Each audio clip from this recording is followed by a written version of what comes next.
Hey guys, welcome back to another episode of Sugar Pills, your weekly dose of inspiration to transform your mind, body, and soul by your girl, Candy Washington. So be sure to subscribe, like, and rate this podcast, and be sure to share it across your social media channels and with your friends and family if you find it of value. And be sure to head on over to Amazon.com and pick up Sugar Pills 10 Days to Awaken Your Inner Power, available on hard copy and also on Kindle. And of course, everything will be also in our show notes with clickable links where you can go and grab that stuff.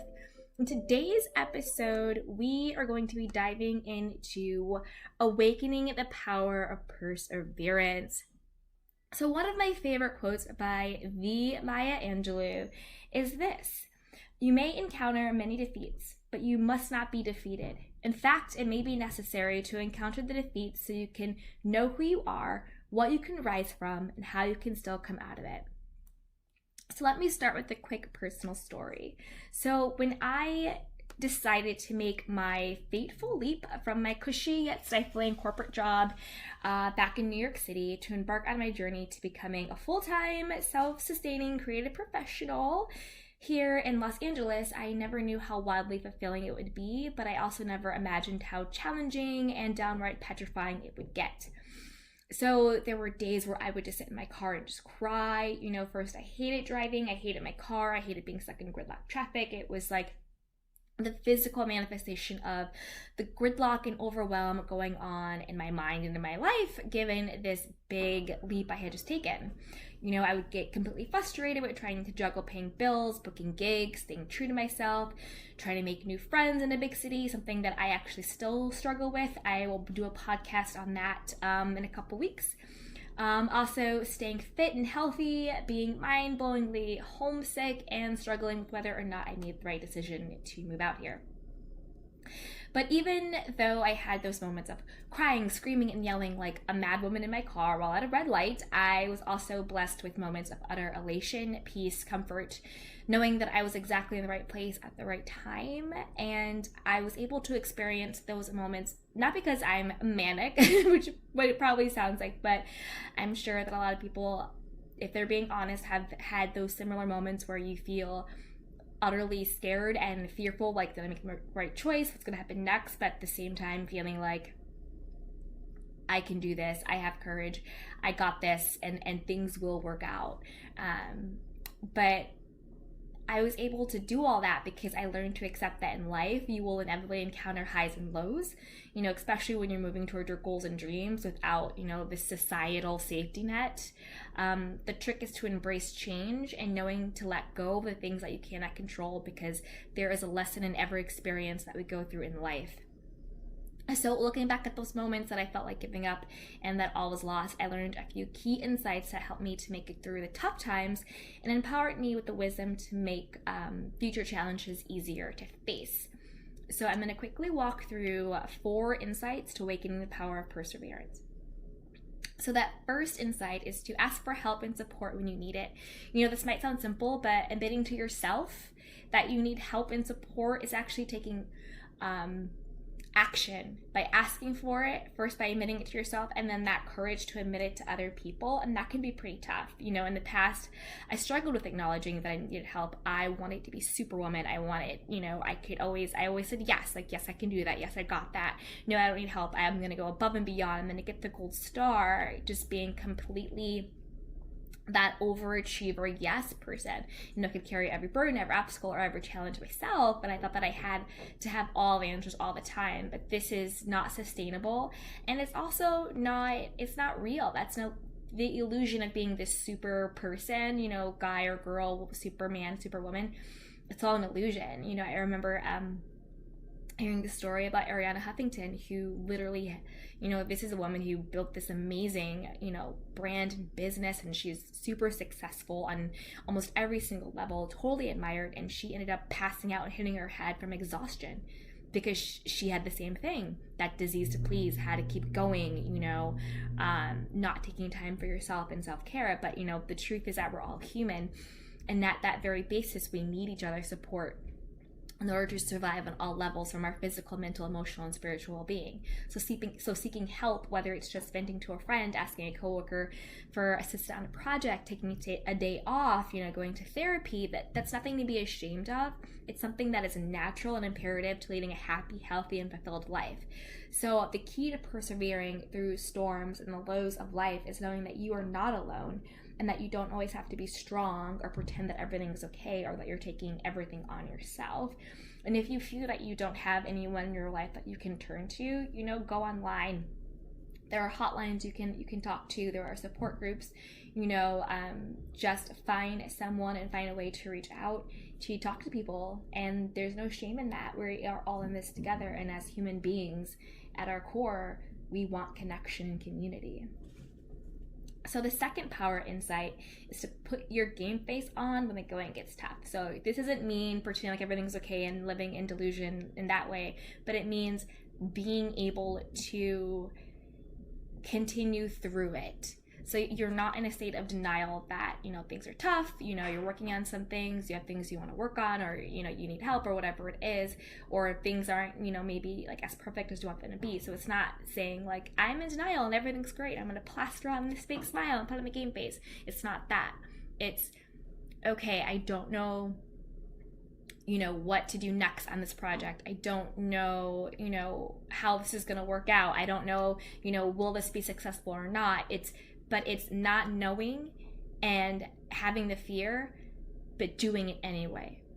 Starting that business, starting that podcast, asking someone out on a date, start dating again if your heart's been broken, starting a business, even if your last startup wasn't, quote unquote successful, going to the gym, getting healthy, going to yoga class, going for a hike, taking time out to do creative things that feeds, your soul and your mind and your spirit. That's what putting the game face on. You may not have all the answers. You may not know how it's going to work out. You may be fearful, but you're going to do it anyway. Because courage isn't being like fearless, where it's like, oh, there's no fear. If there's no fear or uncertainty, then you don't need courage. But if there is fear and uncertainty, then you need the courage to overcome it. So that's what I mean by put on your game face when the going gets tough. You don't have to have all the answers. You don't know how things are going to work out. Just trust the process and do it anyway. And redefine what success is. Redefine what failure is. Failure is just information. It's not who you are. It's just an event. Just course correct. It just means, oh, you tried it this way, now go that way. It doesn't mean give up. It means change course. And that's okay. If you're driving somewhere and you hit a roadblock, you wouldn't be like, oh my God, I'm such a failure. No, you would just detour. You're still going to get where you're going. You're just going to take a different route. And just because you're taking a different route doesn't mean that there's anything wrong with you or that you're less than. It just means you're going a different route. It's just information. So the next power insight is don't be afraid to change your course, which is a perfect sequitur. So I used to think that, if I want to be this successful actress, I have to first book a co-star. Then after booking a co-star, then I have to book a guest star. Then after booking a guest star, then book a series regular. And this is how it goes. And dun, dun, dun, dun, dun, dun, dun. But the truth is, people get to where they're going so many different ways. I remember someone told me that there's always more than one way to your dream.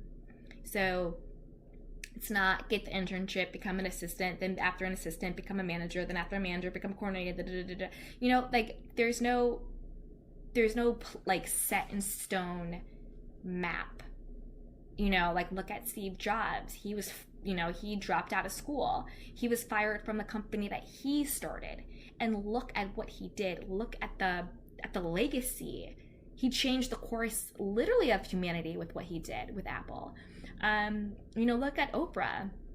In her early 20s, she was fired. She was told she wouldn't be able to do X, Y, and Z. And look at her. She definitely changed the course of humanity. She has her own network that's dedicated to elevating the consciousness on a global level. So don't feel that you have to be stuck on a particular path of A, B, C, D, E, because that doesn't exist. If you just take an honest look at life, it's like God laughs when you make plans, right? If you take an honest look at life and you look back on things, there's there's no course. There's no true course that's like this cookie cutter course for everyone. So yes, have a goal in mind, know where you want to go, but also give yourself grace to change course, to take in information and not take failures or roadblocks or obstacles as saying you're never going to make it. It's just information on a different route to get there. And then also, don't be afraid to say, hey, like I said this was something I wanted to do. You don't have to hold yourself to that. I know for a long time there were different things that like, I wanted to do with my life, and I felt that, I've said it, I put it out there, I've told my friends, I told my family, I posted this on Facebook, but it no longer brings me joy. It no longer serves my higher self. It's no longer what I authentically want to be doing. And it's okay to say, hey, at one point in time, sure, I said I wanted to do this, but right now I don't. Nobody is going to look at you crazy. Nobody is going to think that you're giving up, or nobody's going to think that you're a failure. That's all our own inner critic.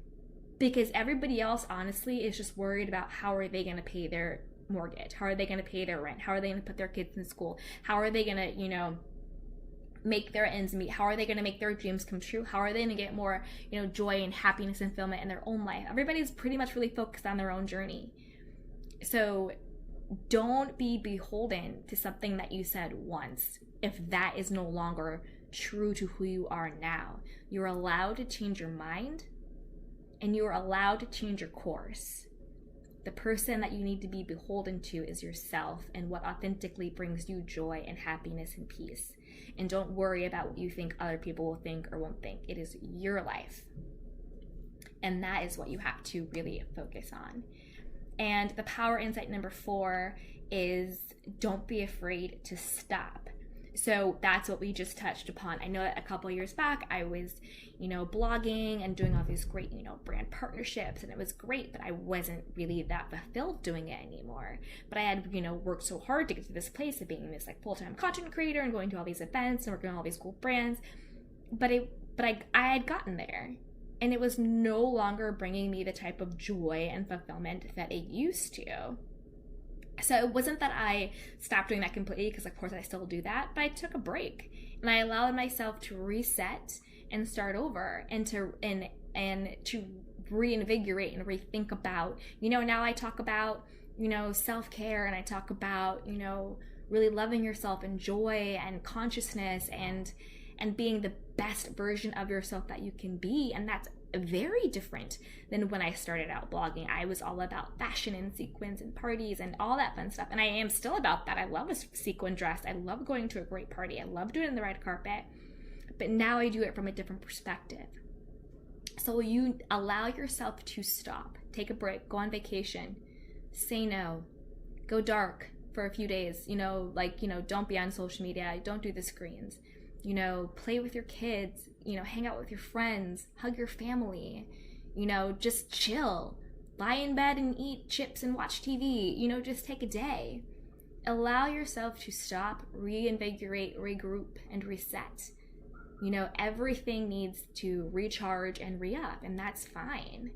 And the people who are for you will be there, and that's fine. But the person that needs to be there for you the most is yourself.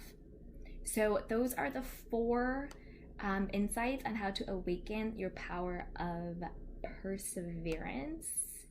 And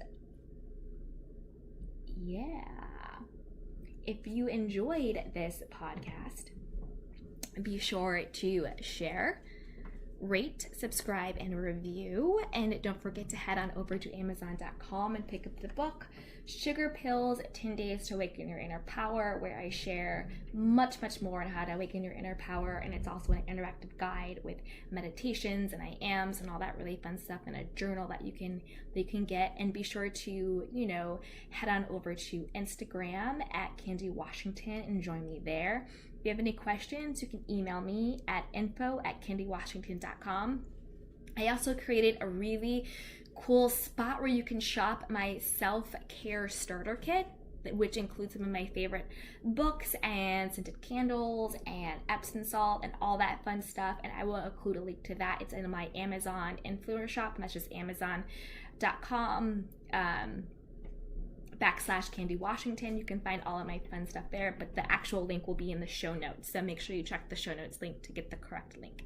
So yeah, thank you so much for spending this time with me. And until next time on Sugar Pills, your weekly dose of inspiration to elevate yourself. All right, bye guys.